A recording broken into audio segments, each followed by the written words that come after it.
to dear students. I hope so all of you will be fine. बच्चे आज हम शुरू करने जा रहे हैं चैप्टर नंबर 12 उसका जिसका हमने लास्ट टाइम कूलम्स लॉ पढ़ा था उससे हम नेक्स्ट आर्टिकल पे आ गए हैं इलेक्ट्रिक फील्ड। ठीक है, इलेक्ट्रिक फील्ड को शुरू करने से पहले मैं बहुत ही एक कॉमन सा कॉन्सेप्ट के बारे में आप लोगों को जो है वो याद दिलाना चाहूंगा जिससे हमारा डेली लाइफ में जो है वो बहुत ज्यादा वास्ता पड़ता रहता है। वो क्या है कि फॉर एग्जांपल उसको हम एक एग्जांपल से समझते हैं कि मान लीजिए कि ये आपके पास क्या है, एक ब्लॉक पड़ा हुआ है। ठीक है, लकड़ी का ब्लॉक पड़ा हुआ है एक टेबल के ऊपर और आपने इस ब्लॉक को मूव करवाना है तो हमें क्या लगानी पड़ेगी, फोर्स लगानी पड़ेगी। एग्जैक्टली तो आप क्या करते हो, आप अपने हैंड से या किसी भी चीज से आप यहां पर क्या लगाते हो, फोर्स लगाते हो। ठीक है जी, मैंने क्या यहां पर लगाई है, फोर्स लगाई है। ठीक है, ओके। अब जब मैं यहां पर फोर्स लगाऊंगा तो क्या होगा, ये ब्लॉक यहां से मूव करके यहां पर आ जाएगा। ठीक है, लेकिन अब यहां पर आपने देखिए कि आपने क्या किया, फिजिकली आपने कांटेक्ट किया है, अपने हाथ से आपने यहां पर ब्लॉक को मूव करवाया है। तो इस वजह से मैंने यहां पर इसकी जो है वो टाइप क्या लिखी है, कांटेक्ट फोर्स, यानी यहां पर क्या हुआ, राब्ता हुआ है बकायदा।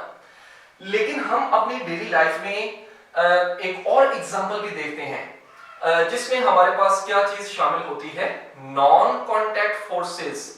हमारे पास एक और टाइप की भी जो है वो फोर्सेस आती हैं जिनको हम क्या नाम देते हैं, नॉन कांटेक्ट फोर्सेस।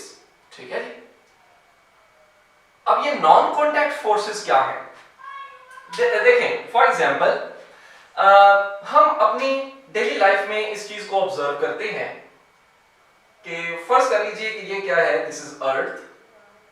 ठीक है, और जो न्यूटन्स लॉ ऑफ ग्रेविटेशन है वो क्या कहता है, वो कहता है कि हर ऑब्जेक्ट को, कोई भी बॉडी जिसका मास m है, दूसरी जो बॉडी है जिसका मास m है, तो वो दोनों बॉडीज एक दूसरे को क्या करती हैं, हमेशा अट्रैक्ट करती है। ठीक है, अच्छा फर्ज कर लीजिए कि यहां पर मेरे पास कोई सा भी एक सपोज कर लीजिए कि यहां पर आपके पास कोई सा भी एक ऑब्जेक्ट है। ठीक है, आपने इस ऑब्जेक्ट को किसी भी हाइट से रिलीज कर दिया है, छोड़ दिया है, तो क्या होगा, जमीन इस ऑब्जेक्ट को अपनी तरफ क्या करेगी, अट्रैक्ट करेगी। ओके, ठीक हो गया। अब यहां पर सवाल ये पैदा होता है, क्या जमीन और इस ऑब्जेक्ट का आपस में डायरेक्टली कनेक्शन है, जिस तरह यहां पर आपने अपने हाथ से इसको टच करने के साथ जो है वो मूव करवाया था, तो फिर ये मूव किया था, इस वजह से हमने इसको क्या कहा था, कांटेक्ट फोर्स का नाम दिया था।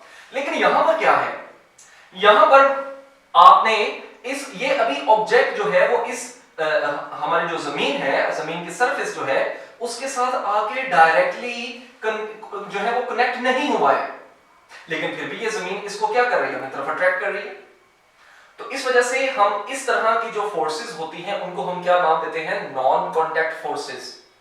ठीक है जी, अब इसकी भी बहुत सारी एग्जांपल्स जो है वो हम अपनी डेली लाइफ में देखते हैं।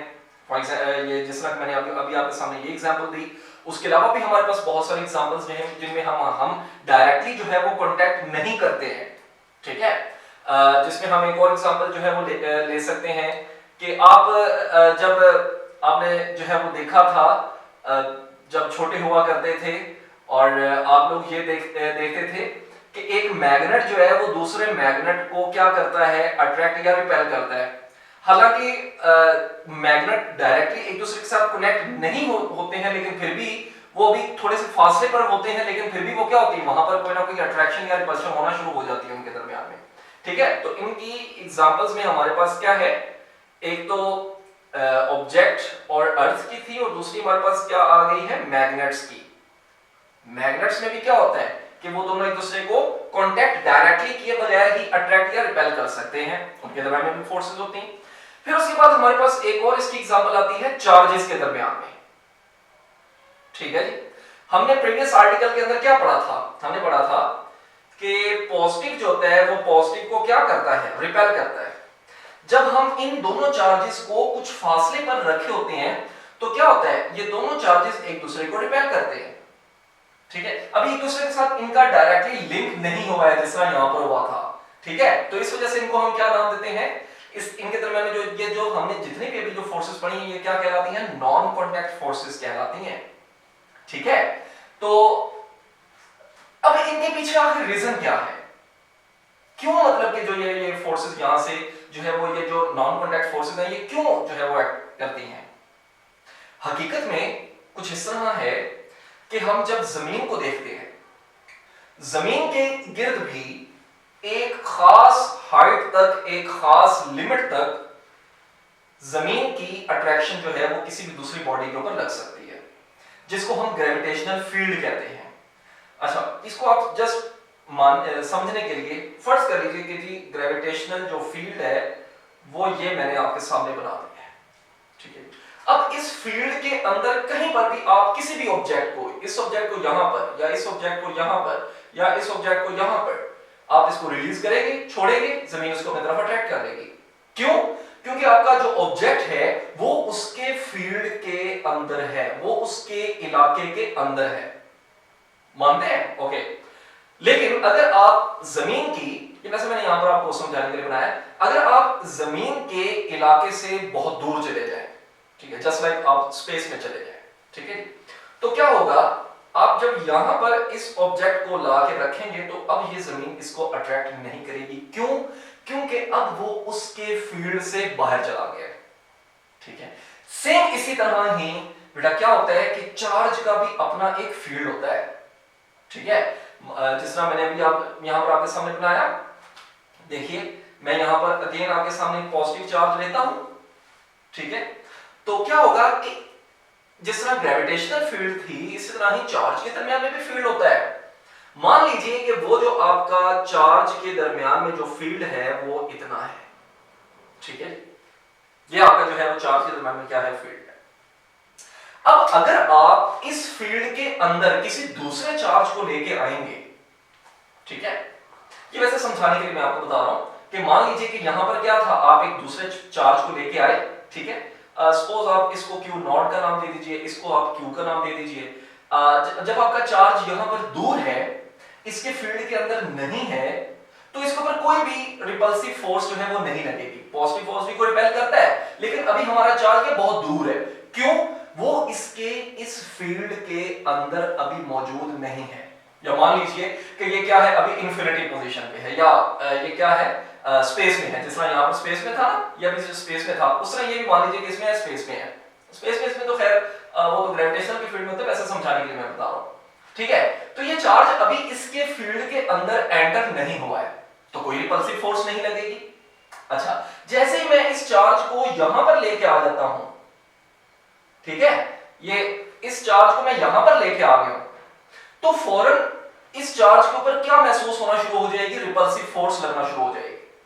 वो क्यों लग रही है? क्योंकि आप उसके इलाके के अंदर आ चुके हैं, आप उसके फील्ड के अंदर आ चुके हैं। किसके फील्ड के अंदर? चार्ज के फील्ड के अंदर। ठीक है, तो यहीं से ही हमारे पास इसकी बेटा डेफिनेशन कंप्लीट हो जाती है। वो डेफिनेशन क्या है इलेक्ट्रिक फील्ड की? इलेक्ट्रिक का मतलब चार्ज। ठीक है, इलेक्ट्रिक फील्ड मतलब चार्ज का फील्ड, चार्ज का इलाका। ठीक है, मतलब चार्ज अपने इलाके का क्या है, प्रधानमंत्री है। ठीक है, okay, it is defined as the space और रीजन अराउंड अ चार्ज। इसकी डेफिनेशन हम कैसे करेंगे कि ये क्या होती है, इट इज द स्पेस और रीजन अराउंड अ चार्ज। किसी भी चार्ज के गिर्द इलाका या स्पेस, ठीक है, वो इलेक्ट्रिक फील्ड कहलाता है। कौन सा इलाका या इलेक्ट्रिक फील्ड, वो कौन सा फील्ड कहलाएगा? जहां इट्स इफेक्ट, इसका असर महसूस किया जाए, इज फेल्ट महसूस किया जाए, किसकी मदद से? बाय द अनदर चार्ज, किसी भी दूसरे चार्ज की मदद से हम उसके फील्ड को महसूस कर सकें, तो हम कहते हैं कि आप किसमें हैं, उसके फील्ड के अंदर हैं, आप उसके इलेक्ट्रिक चार्ज के फील्ड के अंदर मौजूद हैं। बात समझ आ गई है? सो ये था आपके पास इलेक्ट्रिक फील्ड, उसका कॉन्सेप्ट। ठीक है जी,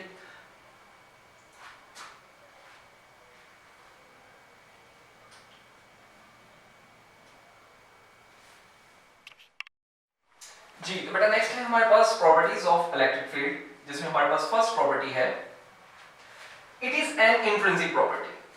ठीक है जी, इलेक्ट्रिक फील्ड जो है वो यहाँ पर कौन सी प्रॉपर्टी एग्जिस्ट करती है इनके दरमियान में, इंट्रिंसिक प्रॉपर्टी, जिसमें हमने लास्ट टाइम भी पढ़ा था कि ऐसी प्रॉपर्टी को हम इंट्रिंसिक प्रॉपर्टी कहते हैं कि जिसके बारे में हमें ये तो पता हो कि यहाँ पर ये चीज मौजूद है, लेकिन ये पता ना हो कि इसके पीछे आया रीजन क्या है, ये क्यों मौजूद है।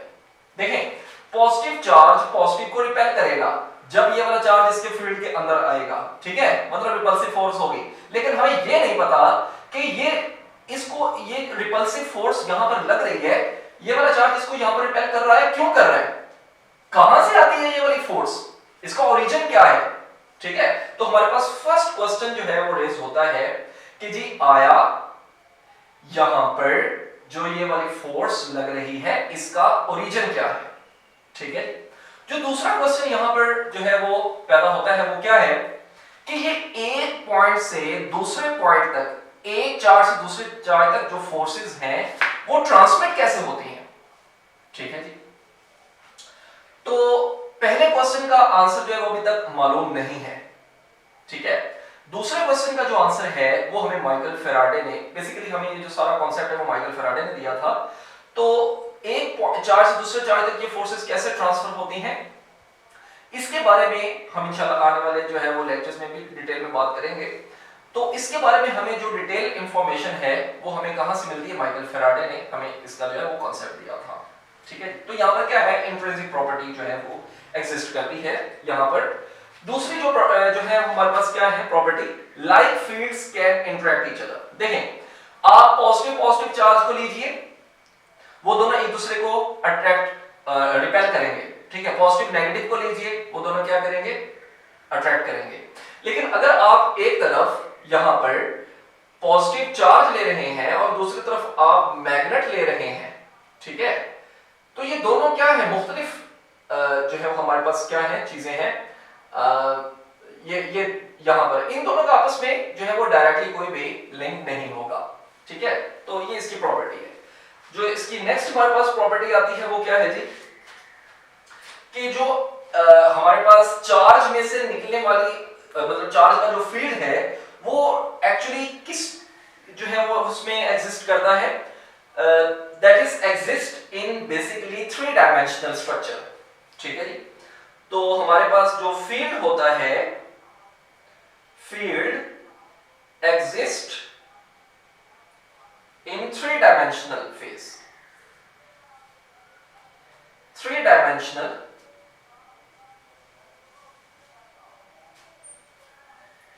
स्ट्रक्चर।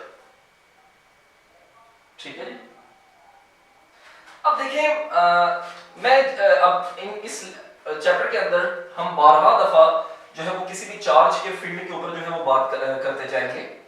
सपोज कर लीजिए कि ये आपके पास क्या है जी, पॉजिटिव चार्ज है, ठीक है, और इसका ये जो चार्ज होता है ना, ठीक है, मान लीजिए ये चार्ज है मेरे पास, इसका फील्ड क्या होगा, जस्ट लाइक सफियर की तरह जो है वो मौजूद होगा।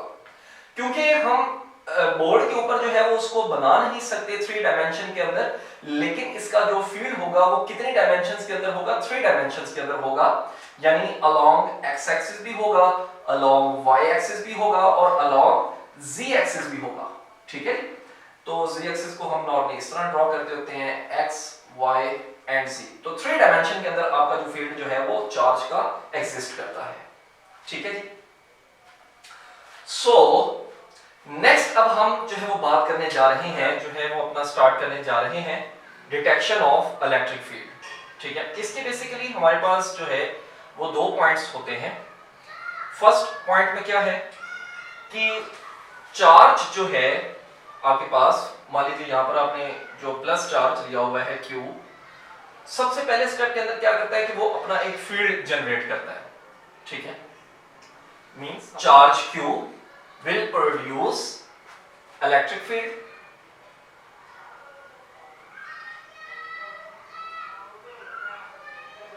ठीक है, मतलब पहले स्टेप में क्या होगा कि आपके चार्ज ने अपना एक फील्ड जनरेट कर लिया, मान लीजिए कि ये इसका क्या है, फील्ड है। ठीक है, दूसरे स्टेप में क्या है, जो स्टेप बी होगा हमारे पास, उसमें क्या होगा हम एक दूसरा एक चार्ज जो है जिसको हम टेस्ट चार्ज कहते हैं वो हम लेके आएंगे। यहां पर जैसा कि मैंने Q नॉट चार्ज लेके आया हूं इस फील्ड के अंदर, ठीक है, और हम इसकी मदद से हम फील्ड को मेजर करें, फाइंड आउट करेंगे। कैसे कि ये जो प्लस Q नॉट है ये जैसे ही इसके फील्ड के अंदर एंटर होगा तो क्या होगा, रिपल्सिव फोर्स महसूस जो है वो होना शुरू हो जाएगी इसके ऊपर, क्योंकि पॉजिटिव पॉजिटिव को क्या करता है, रिपेल करता है।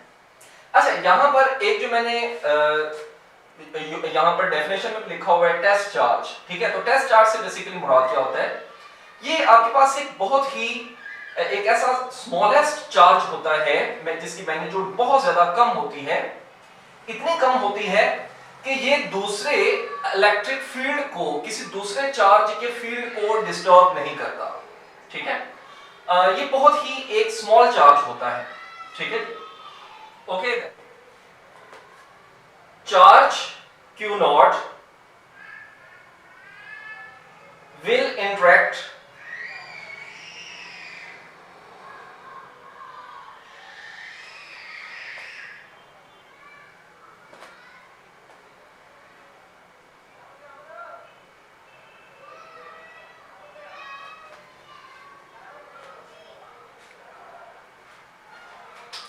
जी, तो हमारे पास सेकंड स्टेप क्या आ जाएगा, charge Q not will interact with the field, कि ये जो हमारे पास टेस्ट चार्ज है ये इसके फील्ड को क्या करेगा, इंटरेक्ट करेगा, ओके। अच्छा, अब हमारे पास जो नेक्स्ट हमारे पास जो टर्म आती है वो क्या है जी, इलेक्ट्रिक फील्ड इंटेंसिटी।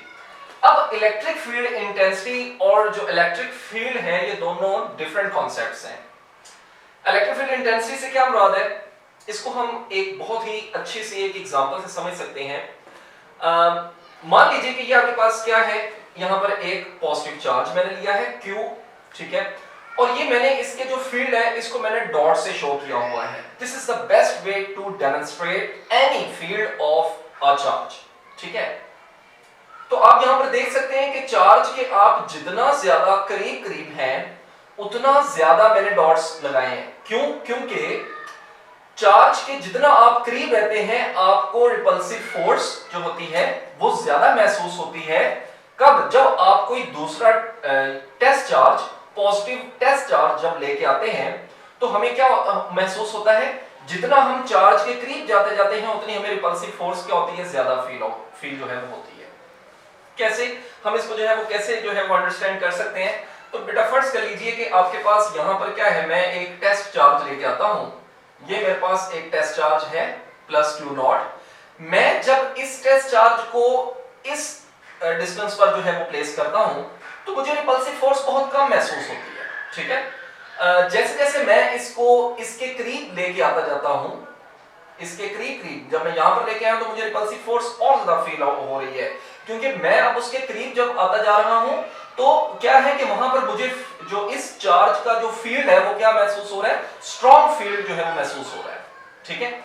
अगर मैं यहां पर ले आऊं चार्ज अपने को, टेस्ट चार्ज को, तो मुझे और ज्यादा जो है वो क्या फील होना शुरू हो जाएगी, रिपल्सिव फोर्स और ज्यादा फील होना शुरू हो जाएगी। तो हमें ये बात फिर माननी पड़ेगी कि चार्ज के जब आप ज्यादा करीब रहते हैं तो आपका फील्ड क्या रहता है, स्ट्रॉन्ग रहता है। जैसे जैसे आप दूर हटते जाते हैं तो आपका फील्ड क्या होता जाता है, वीक होता जाता है। तो बेसिकली यही इलेक्ट्रिक फील्ड इंटेंसिटी है। इंटेंसिटी का मतलब क्या होता है, शिद्दत, ठीक है। हम इलेक्ट्रिक फील्ड इंटेंसिटी को कैसे डिफाइन करते हैं कि किसी भी चार्ज के फील्ड के अंदर, ठीक है, आप किसी भी पॉइंट के ऊपर आप जब अपने टेस्ट चार्ज को लेके आते हो तो उस चार्ज के ऊपर जितनी भी फोर्स लग रही है, इस पॉइंट पर, इस पॉइंट पर, इस पॉइंट पर, किसी भी पॉइंट पर, मान लीजिए आप कहते हैं कि जी मैं इस पॉइंट के ऊपर जो है वो मैं अपनी जो फील्ड है उसको जो है वो इंटेंसिटी को कैलकुलेट करना चाहता हूं, तो बेटा इस पॉइंट पर एग्जैक्टली इस पॉइंट पर जितनी फोर्स लग रही है, ये वाला चार्ज इसको रिपल्सिव फोर्स लगा रहा है, वो उतनी क्या है यहां पर इंटेंसिटी है। तो अगर आपसे पूछा जाए कि आपके पास 3 जो है वो प्लेसेस हैं, एक ये वाली प्लेस है और एक ये वाली प्लेस है और एक ऑब्वियसली ये वाली प्लेस है, ठीक है। तो अगर आपसे मैं यहाँ पर 3 प्लेसेस का जिक्र करता हूँ, एक मेरे पास ये प्लेस है, ये प्लेस है, ये प्लेस है, तो आपसे मैं पूछता हूँ कि इन तीनों में से कहां पर सबसे ज्यादा जो फोर्स लग रही है, यहां पर लग रही है, ठीक है। तो हम कहेंगे कि यहां पर इंटेंसिटी ज्यादा है, यहां पर इंटेंसिटी कम है, यहां पर इंटेंसिटी उससे भी कम है। तो जितना आप चार्ज से दूर होते जाते हैं इंटेंसिटी की वैल्यू कम होती जाती है। तो यहीं से ही हम इसकी जो डेफिनेशन है वो बना लेंगे कि it is defined as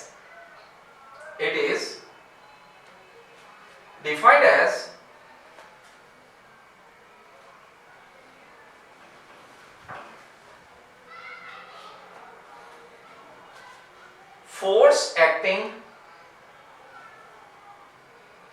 per unit charge.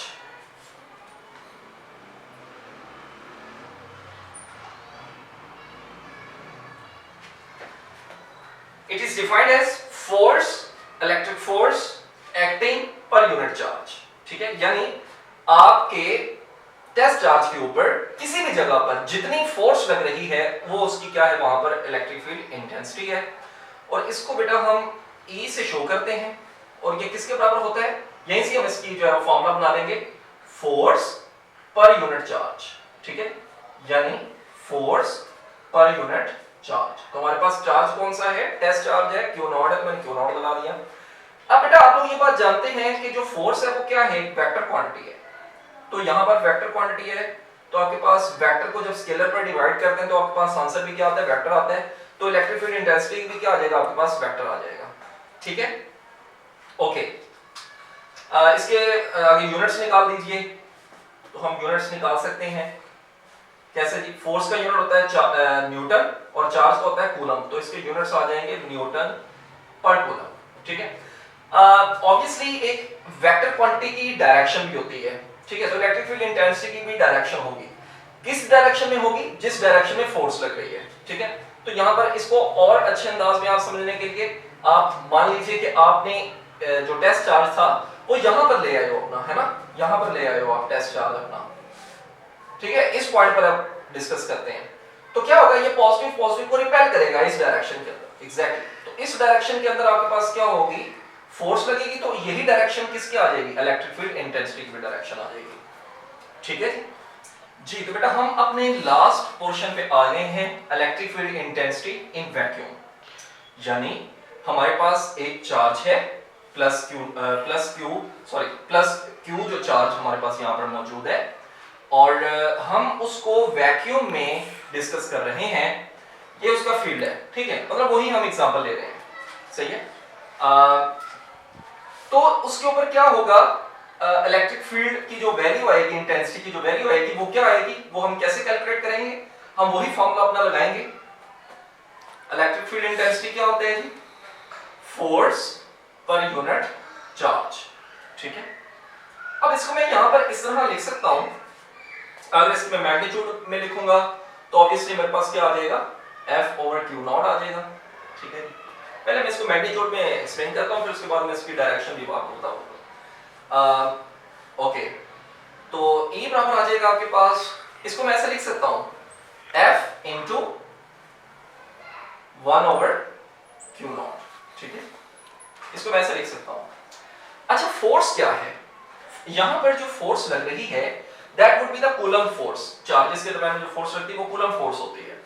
तो कूलम फोर्स का फॉर्मूला आप पढ़ के आए, क्या होता है, 1 ओवर 4 पाई एप्सिलॉन नॉट।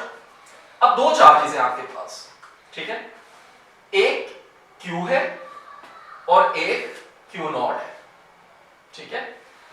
तो आपके पास दो चार्जेस की मैग्नीट्यूड का प्रोडक्ट, वही फॉर्मूला आप लगाएंगे, यानी Q और Q नॉट, ठीक है, ओवर R स्क्वायर, ठीक है जी। और यहां पर ये जो आपके पास 1 ओवर Q नॉट बचा था वो आपके पास यहां पर आ जाएगा 1 ओवर Q नॉट, ठीक हो गया जी। अब Q नॉट और Q नॉट क्या हो जाएंगे, कैंसिल हो जाएंगे, और आपके पास क्या बच जाएगा, 1 over 4 pi epsilon not Q over R square. This would be the electric field intensity values, ठीक है, ये इसकी मैग्नीट्यूड आई है। But this is a vector quantity, और ऑब्वियसली आप लोग समझते हैं, आप लोग जानते हैं कि हर वेक्टर क्वांटिटी को हम जो उसकी डायरेक्शन होती है वो किससे शो करते हैं, यूनिट वेक्टर से शो करते हैं। और यहाँ पर इलेक्ट्रिक फील्ड इंटेंसिटी की ये डायरेक्शन है, तो आपका यूनिट वेक्टर जो होगा वो भी किस डायरेक्शन के अंदर लाई करेगा, एग्जैक्टली इसी ही डायरेक्शन के अंदर लाई करेगा। और वो आपके पास आर कैप से हम शो करते हैं।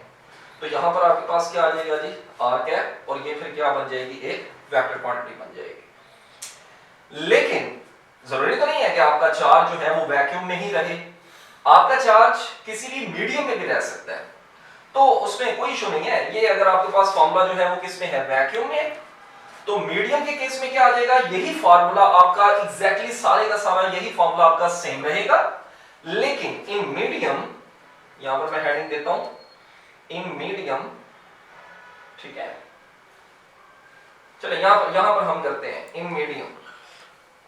किसी भी मीडियम के अंदर इलेक्ट्रिक फील्ड इंटेंसिटी की क्या वैल्यू होगी आपके पास, यहां पर हम लिखेंगे मीडियम, ठीक है, तो आपके पास आ जाएगा 1/4 pi epsilon naught q naught over r square, r unit vector. हर चीज सारी की सारी सेम टू सेम रहेगी, लेकिन हमें सिर्फ और सिर्फ एक फैक्टर की एडिशन करनी पड़ेगी और वो होगा एप्सिलॉन आर। और इस एप्सिलॉन आर को बेटा हम क्या बोलते हैं, relative permittivity of that medium. और इसके बारे में हम प्रीवियस आर्टिकल के अंदर, कूलम्स लॉ के अंदर हम डिटेल में बात करके आए हैं। और अगर आपने वो वीडियो नहीं देखी है तो अभी जाइए, अभी उस वीडियो को जरूर देखिए, उसमें मैंने इसको बहुत ज्यादा डिटेल में बताया हुआ है। रिलेटिव परमिटिविटी ऑफ मीडियम से क्या मुराद होता है कि ये वो इजाजत होती है कि जो कि आपका वो वाला मीडियम इन दोनों चार्जेस को के दरमियान में रिपल्सिव फोर्स की जितनी परमिशन दे रहा है, ठीक है, क्योंकि हर मीडियम के अकॉर्डिंग डिफरेंट जो है वो आपके पास रिपल्सिव फोर्सेस जो हैं वो आती हैं। So this was all about electric field intensity. मैंने इसको बहुत ज्यादा डिटेल में जो है वो यहाँ पर एक्सप्लेन करने की ट्राई की है आपको, लेकिन फिर भी कोई क्वेश्चन हो तो जरूर पूछिए, नीचे कमेंट सेक्शन में आप आके क्वेश्चन पूछ सकते हैं। उसके अलावा वीडियो को लाइक कीजिए, शेयर कीजिए, और अगर अभी तक आपने चैनल को सब्सक्राइब नहीं किया तो एटॉमिक ट्यूटर को बेटा अभी सब्सक्राइब कीजिए, और अपना बहुत सारा ख्याल रखिए। अल्लाह हाफिज।